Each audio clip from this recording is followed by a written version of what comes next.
Well, imagine being stuck in the middle of the desert, having no clue where to go. That's happening to some out-of-towners. That's right. We've been following this all morning. They were hiking in the Superstition Mountains and got lost.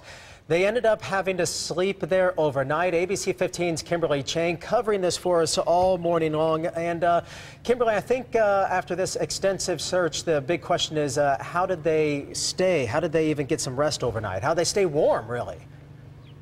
Yeah, it was a tough challenge for them because they were only prepared for a day hike. So they were wearing shorts, light sweaters, some pants, had food and water for the day, but they just didn't expect to stay overnight. Now, sheriff's deputies tell me they did everything correctly. They had their cell phones with them, but it didn't really help because cell service is spotty here at the Superstition Mountains. They also had a trail map, but ended up getting lost when they misread the map.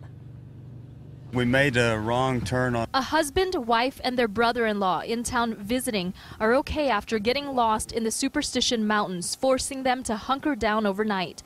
Just getting up and moving around every once in a while and staying huddled up together. Yeah, I personally didn't sleep all night. I shivered all night.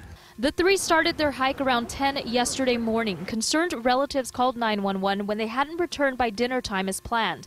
By 10 last night, the Maricopa County Sheriff's Office dispatched its rescue team. Roughly 10 people searched by foot, car, and helicopter. By daylight, they still hadn't made any contact. We stopped walking last night when it got really dark because it got to the point where we were worried if someone's going to get hurt rather than trying to make it up the trail.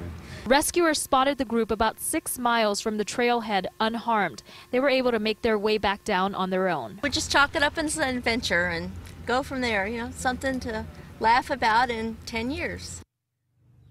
And those folks who traveled here from Michigan tell me that this was the first time they had ever hiked the Superstition Mountains. And you know what, you guys? The one thing they said they wish they had brought with them, some matches, so they could have built a fire last night.